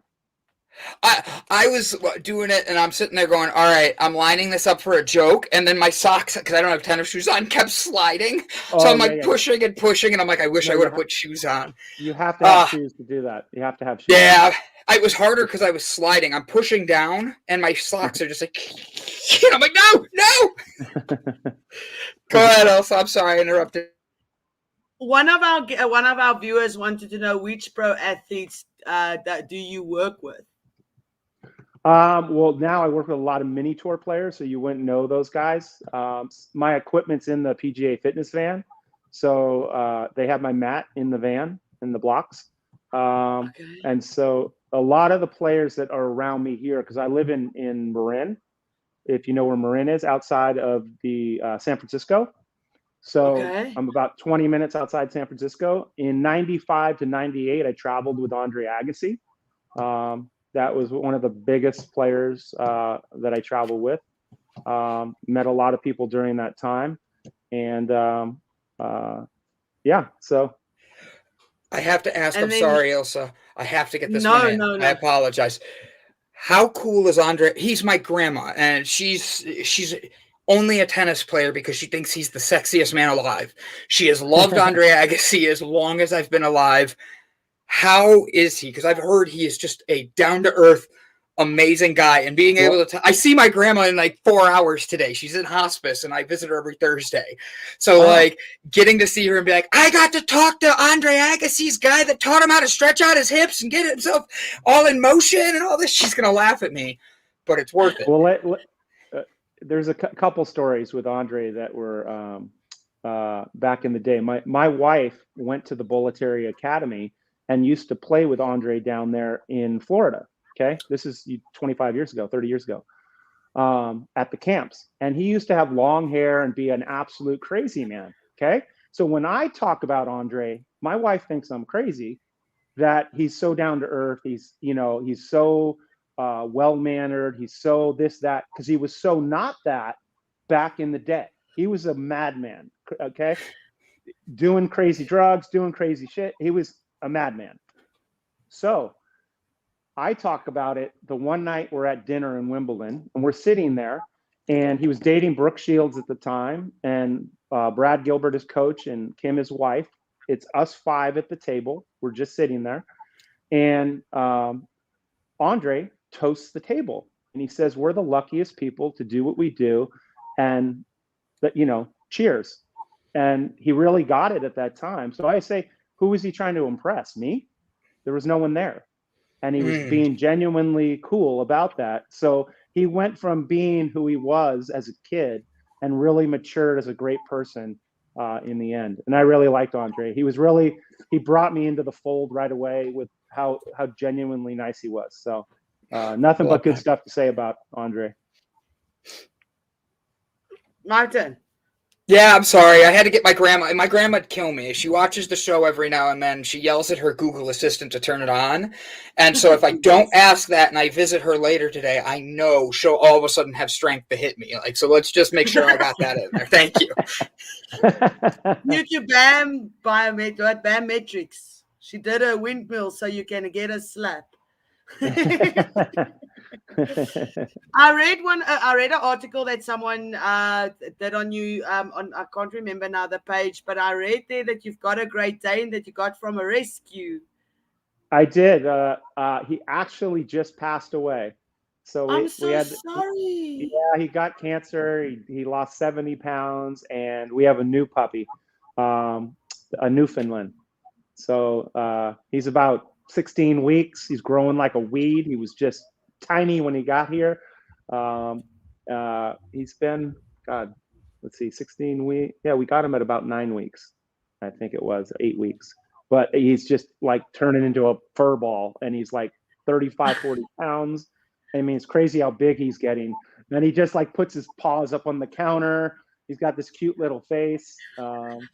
Yeah, he's pretty funny. So. I like big dogs. I don't know. I'm more fond of big dogs than small dogs. That was not my question. I just wanted to know about. Yeah, that's my wife too. I feel I'm sorry about him passing away. It's not nice when pets die. It's sad when they do. Why is visualizing important in physical wellness? Well, I mean, you have to see yourself getting healthy, and you have to visually see that. So you can take people, I mean, they've done little studies and different things of, for example, when I was in college, they had us wear a white coat and go into the people and give them medicine. Okay. Some of us were giving medicine. Some of us were not giving medicine. We're given a placebo, just a fake, you know what a placebo is, right? a fake medicine. Okay. But the patients, when we come back in 10 minutes later, we told them you're going to be feeling better in the next 10 to 15 minutes. We'd come back in 15 minutes and say, how are you feeling? And the ones that got the placebo would say the same things as the ones that got the real drugs. Oh, I'm feeling much better, because their brain told them, hey, I'm feeling better. So half the game is taking care of yourself that way and keeping yourself in a positive attitude. That's a big part of being healthy, is more mental than just physical. So remember, when you work out, you're putting stress on the body, right? So we don't want to always put stress on the body. We want to be able to keep you feeling healthier and healthier by breathing properly. So that's why I teach breath in the way of, I'll take my blocks, have you on your back, I'll put a block between your knees, and I'll have you open up your arms on the ground and take a deep breath in, exhale out, and squeeze the block. By exhaling fully, your rib cage, your spine, it'll all go neutral. Just exhaling. Then take a nice deep breath in again, exhale out fully. Exhale, exhale, exhale, completely. You can't get any more out. That's neutral. That's where you're ready, where somebody could punch you. You're strong, your core is strong. You can feel that, right? That's what I teach, is the exhale. So when I say visualize, you got to visualize that movement, and your body will get healthier and healthier. So it's amazing what the brain can do. We don't even know what our brains can do. We only use about 10% of it a day. So, That's true. That's a good point. So, with this, you've been doing this for a while now. First off, your initials may be BA for Bobby Aldridge, but I call BS. You are not in your 50s, my friend. You are in amazing shape for in your 50s. How much of a transformation was that? I was trying to go back on your timeline to look and know about that beforehand. Like, you really made some big changes in your life, and it wasn't an easy journey, Can you tell us about that and why you decided to keep pushing yourself and create the metrics that you have? Well, I don't know if you guys seen the before and after pictures. You guys ever see those? The before and after pictures? Well, I basically lost 60 pounds from college and got in really good shape. I was ripped all the time, like a bodybuilder, ripped. And nobody believed I used to be fat. So what I did is I gained 60 pounds, drinking 5 quarts of half and half a day for 7 weeks. 49 straight days I drank 5 quarts of half and half, okay? Till I got so chubby, back to 244. And then I lost the weight in a contest that they were having. Bill Phillips, it's a big contest, first one that they ever had, the first weight loss. Bill Phillips, probably can look it up and see if it's still out there. I'll tell you, the Bill Phillips book was the big thing. They said my pictures were digitized. I couldn't have done what I did in the 2 months. So they kicked me out of the contest. So I called another supplement company and said, I used your supplement. I got a great result. They called me that day and said, hey, we want to shoot you in our video tomorrow. We're going to be in LA for this video shoot for the before and after pictures. And I made the biggest change because I was the first guy to do that back in the day. Remember, I've been doing this 30 years. So when the first started the before and after pictures, I was one of those guys. I might have, stay right there. I might have a card right here. I can show you guys. Yeah, I got a card right here. Boom. Let me grab this because it used to be on I used to have a website, Bobby Aldridge, and I took that down just to keep the BAMmetrics so I didn't confuse people. But if you look at this picture. Hold on, I'm going to single you out. Boom. No way that's you. No way. Yeah. So in 2 months, you can see the Bobby. dates. I have a magazine that I'm holding to prove it. But I gained the weight from the ripped guy to the fat guy first, and then I went to back to what I was doing, and it took me 2.5 months. So your average person couldn't do that because they don't have the muscle. But once you have the muscle underneath you, big fat guys that have lifted weights for a while, they can strip down and be ripped because they have the muscle. So what I was saying, I just wanted to show my clients, hey, this is totally possible. And then for 5 years, I was a spokesperson for ProSource. So I used to travel with them to all the big shows. And I used to talk to individuals that'd be walking around the show, and I'd talk about how you can lose weight, and it's just a matter of time put in. So you can do a little bit at a time, lose a pound a month, and 10 years Wow. later, how much did you lose? That's 120 pounds, right? I can't So you lose can that lose a much. lot in time. Everybody's about that pill. Give me a pill. Let's do it in 6 weeks. Then Thank they gain it all back and they gain more. And it's like, hey, let's get on a diet again. As soon as somebody says they're on a diet, that just tells me they're going to yo-yo. It's a lifestyle. It's a change. It's a mixture of, like me, I'm busy. Okay. I don't stay ripped all the time now. I just stay in shape. I'm strong enough, more flexible. I'm 50, 52 years old. There's no reason for me to go crazy and stay ripped 24 hours a day. I have 2 kids, a wife, dogs. I have life. I have lots of stuff going on. So like we just talked about, health and wellness, what am I going to do? Put that much more stress on me to be perfectly ripped, eat perfect, do everything perfect all the time? I mean, I could, but it's like, I believe it's just not healthy. Okay. I don't think it's healthy for your body. And I'll say this, if I get cancer, right, and I need to go through chemo and I'm ripped, I'm dead. I have nothing to give. There's no fat there. So for me, as you get older, I kind of want to have a little fat storage here. So if I have to go through something, I have a lady who was my mom's best friend. She got ovarian cancer.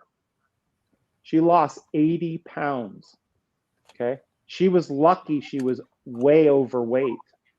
The doctors couldn't believe she survived, but it's because she was so overweight. Most people can't handle the chemo, can't get through all the stuff that's going on. So what I tell people is, as you get older, having a little extra on you is going to protect you from, like I said, radiation, chemo, things that go on where you need that little extra on you. Because if I'm totally ripped, there's no extra. You don't feel like eating. Your body doesn't want food. So yeah. From what age can I have this extra? I just want to see if I fall under that. That's just my ideas. I'm not a doctor. It's not. Please give me I just want the age. 45. Yeah, when is this shot stopping? 45, 50. But I mean, and that's just my thoughts. That's just what I've seen with what's gone on. And like I said, health is a whole conglomerate of things, right? Like you said, visualize it, physical, mental. Are you happy, right? Happy. That makes a big difference in your health. Okay. If you're stressed trying to be perfect, that's not making you healthy, right? Because you're stressed. Yeah, that person is ripped. That person's doing everything perfect, but they're stressed 24 hours a day. So I know many fitness guys who have died at 40 to 45 in that range. Okay. 4 guys that I know of, best shape of their life. So that made me worry as I got older to say, I should back off a little bit. I don't do the things I used to. I used to do crazy stuff. Okay. I was new to fitness and I was a crazy man when I did all my different events. I back squatted 225, 63 times. I ran 55 miles. I ran from where we live all the way up to another location 55 miles away. I've ridden bikes 200 miles. And not only could I do the endurance stuff because I pushed through mentally, but I could do strengthening things where I could deadlift 450. So I was strong and I could do endurance because I pushed both sides. But now I would say that's not healthy, just not good for people over 50. I think it's you want to be healthy. You want to feel good. You want to be strong enough to handle what you like to do. And you got to start feeling better about yourself. I mean, they're getting better at it now with the different commercials and stuff with the bigger girls and the different models now. It's like, I used to say it all the time. Why do we have these skinny models over here? And then everybody 9.9 out of 10 don't even look like them. It's like, come on, why don't we have real models, real people, real doing these things? And now they're starting to do that. So it's like, it's good because too many body image, especially on social media nowadays, it's hype. Everybody's showing the best of the best of the best. And then you meet them and it's like, who are you? Like, like what? So it's like, it's like, if just be happy with yourself. And that's a big thing nowadays, is people need to start feeling better about themselves where they are today. You can get better. You can push forward, right? We can do a lot of stuff to get better, but you are where you are today, and start from there. And don't compare to others. That is a recipe for disaster every time. If you compare, you're never going to be happy. Okay? It's like a movie you see for the first time. The second movie, sequel, is never as good. Why is that? Because you went in with an expectation. No expectation, great movie. That's what people do to themselves every day. So sorry, I thought, where'd it go? Fernando sent me a say. So you're saying I could survive cancer twice by doing your stretches? Forget that.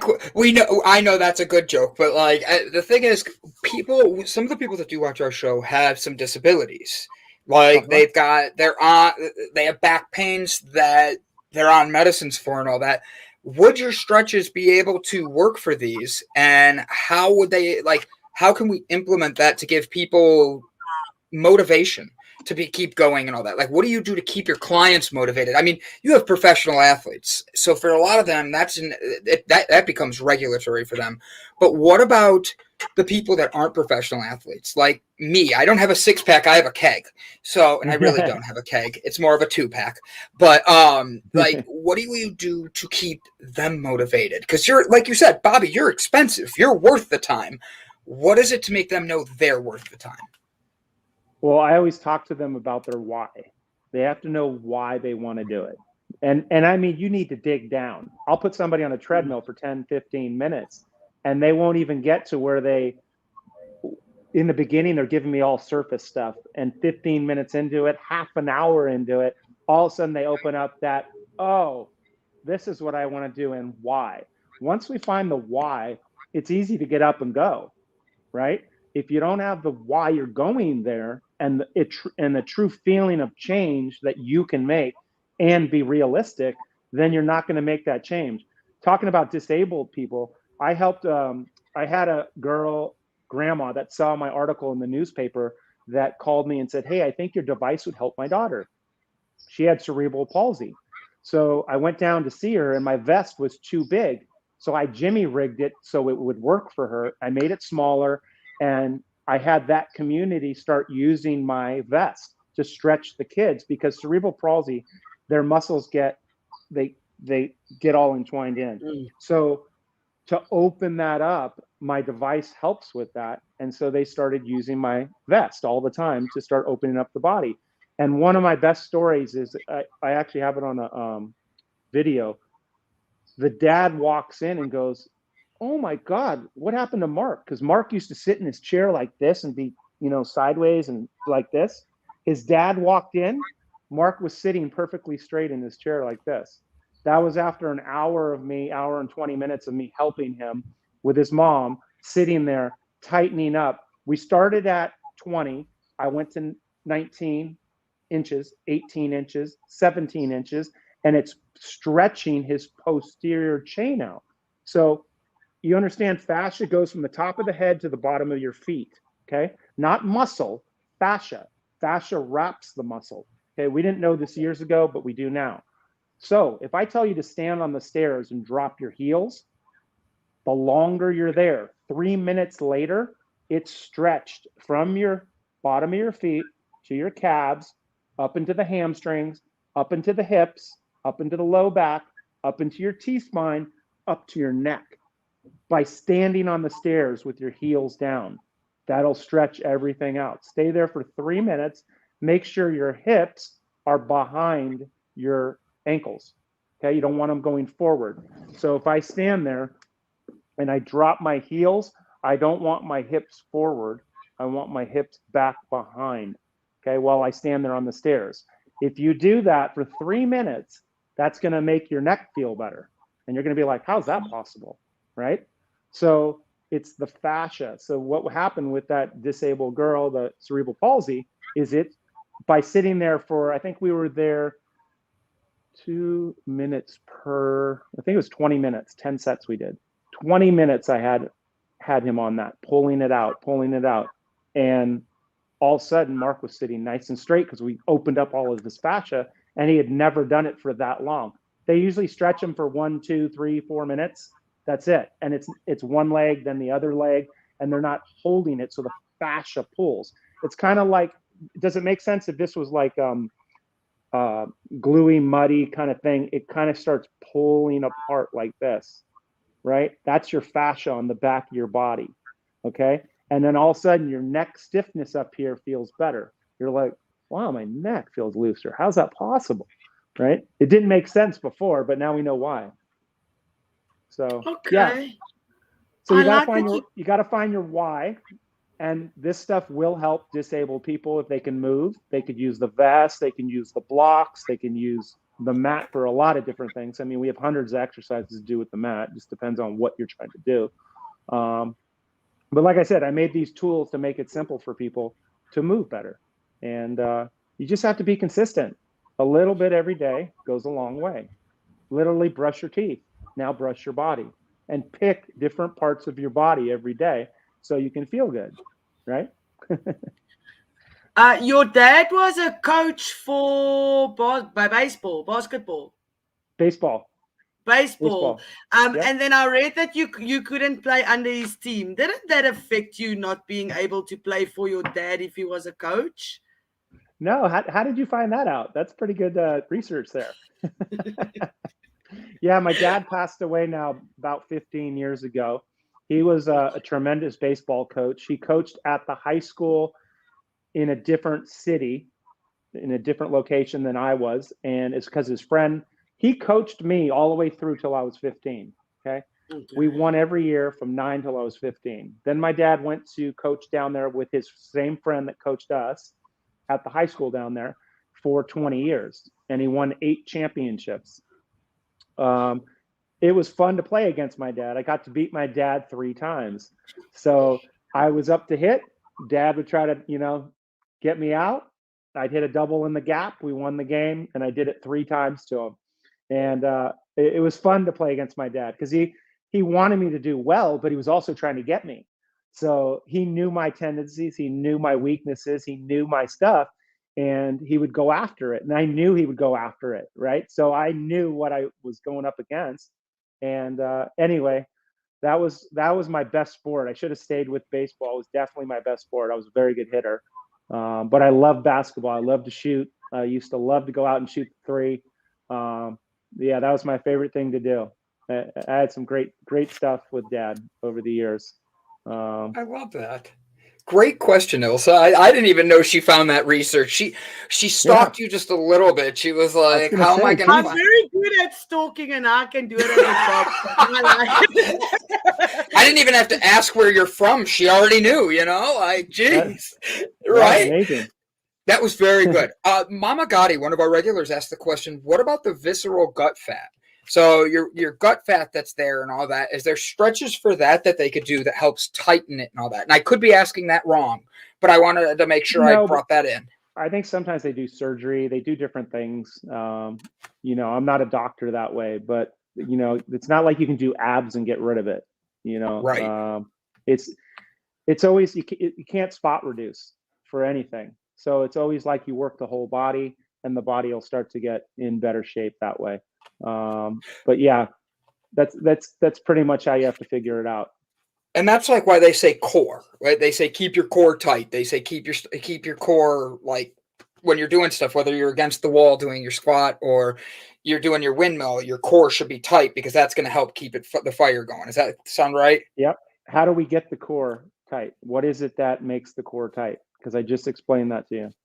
What is the exercise? Ilse, it's your turn for a question. Exhale. I was right, but I didn't want to be wrong and embarrassed. It's the exhale and making sure you get out the excess out. It's exhaling. It's breathing. Exhale will put you in the perfect neutral position. Exhale all your air out. Feel it right now. Feel how tight your core will be if you exhale all the way out. That gets you in the position of neutral. Because when you do exercises, if your rib cage is flared, which is up and flared, then you're in a compromised position. Okay. When I exhale, I can't hold this position. I have to. Okay. That gets me to neutral. Now I can do anything, and my spine is protected. And the key to working out is keeping your spine protected so you don't slip a disc or rotate wrong or do something, that could hurt you. Yeah. One last thing, and then Ilse, you can have the next one. Is our guest, our fan, the audience, Brit Brat, says, "What about migraines and back pain?" Now you've tapped into this a little bit, but I've seen the migraine thing come in quite a bit. Like people were asking, with the stretches and all this, if they're doing these Yes. correctly, can it help with that? How can we help with migraines? I wanted to make sure I didn't miss the migraine question. Yeah, well, migraines is a big one because people say they have them all the time, right? They come and go, come and go. I have a kid right now who's 17 who had major migraines. Okay. I've been working with him now for about a year and a half. And he would call me in the morning. We work out 3 times a week and on Zoom a lot. And basically, he would say, "I can't work out today. I have a migraine." And I'm like, "Hey, let's do this, this, and this. How you feeling?" "Oh, it's a little better." "Let's do this, this, and this." "Wow, that's a lot better." You know what he calls me now? He calls me Mr. Aspirin. He says, "Dude, you're better than aspirin." Jesus, my head feels way better. So, does it help migraines? Well, with him, he had severe migraines, and now he just does his routine consistently. He doesn't complain about migraines anymore. He doesn't take pills, he doesn't take stuff. Is he a one of a kind? I don't know, because I don't have a lot of people that complain to me about migraines all the time that I work with. So, and it could be because I have them doing the exercises anyway, because I like pre-hab, if you guys know what that means. You're pre-habbing before you need rehab. Okay. So when I Okay. tell you to do a windmill, that's to take away the roundness of your body. When I say lay on those blocks, that's to take the roundness away of your body. When I tell you to lay on the ball, that takes the roundness away from your body. So what do all my people look like? They're taller, they're open. I think over the last 15 years of running into people I haven't seen in a while, they're like, "Damn, did you get taller?" They think I'm taller. I just stand up straight now. So I seem taller. Okay. Most people, as they get older, get shorter. Right. I'm like just lengthened out because I'm perfectly straight. My ear, my shoulder, my hip, knee, and ankle, they're all lined up now. So I'm tall. Does that make sense? So It does. migraines, I've got a great routine for migraines, and I can have those people talk to my guy, Ryan, to let him tell them the story of how he feels, how he handles it, what he does. I could do a big Zoom call with the people that want to order the blocks and the mat. I can do a Zoom call with them all and teach you the little routine. Have Ryan on the call to tell you guys the testimonial and the story about it, and go from there. Give it a try. It can't hurt. It could only help. No, that's So, amazing. Thank you so much. yep. Thank you so much. So I want to know, while creating, because you've been in this industry for so long and you started to create BAMmetrics, sorry, how do you keep yourself motivated when things don't go right, to go into that position and just go forward with whatever you're busy with? You just keep moving forward, literally. Like I've had meetings that you would not believe. We're talking 4 years into it right now. I've been trying to have meetings with these big companies, big people, and they drop the ball and say, especially because of COVID. I had a bunch of meetings I was supposed to go into, close deals and do things. And it's disheartening because it's hard to get out there. Not enough people. The reason I'm on the podcast today is so people know about me. Not enough people know about me. I need to go on TV. I need to go on some stuff. And then it would help my brand, because I really like helping more people than the individual one-on-one right now. It's like, I've been doing this for so long. It's so easy for me to look at you and make change. That's why it's fun for me to look at a pro athlete and go, you need to do this, this, and this. Because they've been doing this for 20 years, right? These are pro athletes, and they're still not doing everything they should be doing. So that gets fun for me to step in tweak it a little bit, and then a year later look at them and go, okay, change this, this, and this too. You'll be that much better, because like I always say, my kids love this one. You don't know what you don't know. Okay. When I was a trainer, when I first started, I thought I was the greatest trainer in the world, the smartest guy in the world. After 1 year, one certification, and my degree, that's what I know. And I'm a genius of that, right? But I didn't know until I learned 13 other certifications. Oh my God, there's so much information out there. Now I'm afraid to talk because there's always smarter people. There's always better people, and you can always learn more. There's always something coming from someone that you can learn more. And so you have to stay kind of young and humble and stay with it because there's something coming all the time. The nice thing about what I teach, it's not going to change in the way of a windmill, a runner stretch, the blocks. That will never change. They might come out with a different piece of equipment or something, a little bit more stealth or a little bit trickier. But these movements it's why it took me almost a year to come up with the 7 exercises. I was trying to figure out what can I give someone one exercise a day to help them by the end of the week. And I picked these 7. So 1 a day kind of thing. You can do all 7 every day, but at least I know they're touching their body, brushing their teeth, doing the things that are going to help them get stronger, get more mobile, drop the pain, get them moving like they used to move. But you have to start with a little bit at a time. And it takes time to get routine. It takes actually 18 months to build a routine. You think 6 months you're into it, a year into it, it's 18 months to actually psychologically get a routine. So do you think it takes time? Yes, it takes a long time, and you have to be consistent with it. So that can be a daunting idea of like, oh, geez, this is tiring. But 18 months. You will lose weight. You will feel better. Those migraines, you can manage. You can get in there and put yourself in a better position. You can take the pressure off that migraine. I'll show you some of the stuff you can do it'll make it better. And like I said, I'm always learning because I'm always watching all these different trainers podcast or I'm getting, texts from the main guys around the country that are doing things. I'm traveling when COVID was, not around. I was traveling a lot to trainers. So I go in and I train 30 trainers in a room. While I'm there, I learn from those trainers. I'm not just telling them. I learn. Hey, what have you been doing? What do you work on? What do you like to do with your client? What's your one exercise? If I ask 30 people in the room their one exercise, they'll all give me a different answer. I mean, I might get a few cross-reference saying, my favorite's the squat. What do you do for mobility? And they'll have their exercise. But then you're constantly learning. So, Bobby, this was a great interview. You had people commenting how great this was. So much information. Thank you for being here. So many great things. You're welcome. I have one last question before I take us out for the end of the day. The way we end our show is we give a positive affirmation. Ilse will go first to show you how it's done. I'll go second, and then you're going to close out the show for us. But I have one last question. Have you ever thought about partnering with Emeril Grassi, the guy that's the chef? That way you can turn around and he could be like, bam, I'm in shape, because that's his big slogan is the bam.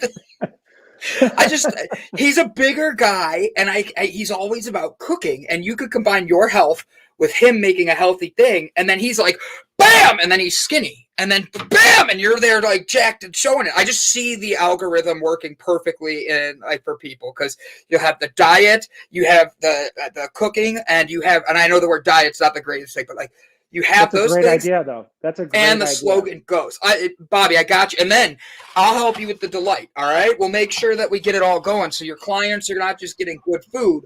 They're staying calm, balanced, and delighted because you're balancing them out. I'm calming them down. And Emeril bams them with delight. I love it, buddy. I think we got this going. So Ilse, show us how it's done. And Bobby, thank you so much for being here today. Yeah, you're welcome. Thank you. Hi guys, it's Thursday. It's been a long week. As Brandon said, we're 60 days away from Christmas.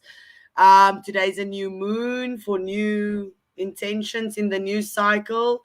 I just want to say that yesterday, when you guys held space for me when I had my little emotional meltdown, I just want to say thank you. And being part of this community is amazing. You guys need to go out and just be kind to one another. We are changing the world one interview and one conversation at a time by empowering each other with our words, because words have meaning, and we only need to let the best and most beautiful words of empowerment come out of our mouths, because we are powerful in the things that we say. And then I got a card today that just jumped out. It says, move forward and reach back. And it says, as you move forward on your ascent to the top, reach back to help someone else attain equal success. I hope you guys have a wonderful Thursday, and we'll see you on Fork It Friday. Whoop, whoop. Hey guys, so thank you for tuning in today. What a great episode. Bobby comes in and teaches us how to straighten yourselves up, get ourselves aligned, and make sure we put the best of us out there. When you see how just working out with sitting on a ball to doing a windmill and doing it correctly, you go from looking like you're in your 60s to all of a sudden you're in your early 30s, like Bobby has done. And apparently you get taller. So guys, well worth the workout, well worth connecting with him. Please make sure you click the links that we've shared on all of everything here, and go give him a subscribe on his YouTube and all of that, or his Instagram and all that as well. Give him a follow. Today is Thursday, and I've heard a lot of people tell me throughout the week that they're really struggling. They have a lot going on. They have a lot of problems. They're hurting. They're financially tight and all this stuff.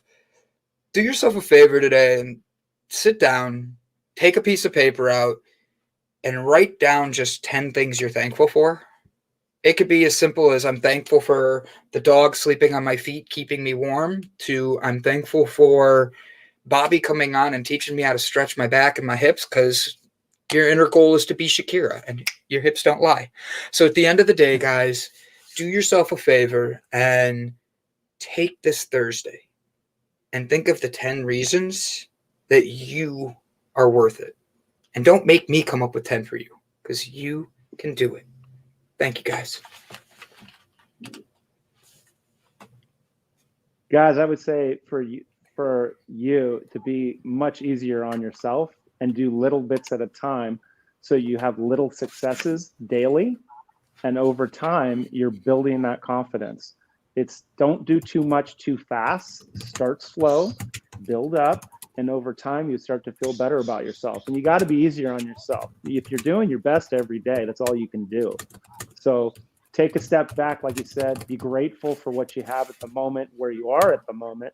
Start from where you are. Don't compare to others, okay? Little bits at a time, and have your goals. Write down your little bit of goals of where you want to be and where you want it to get to, and then start moving towards that. And it doesn't have to be quick.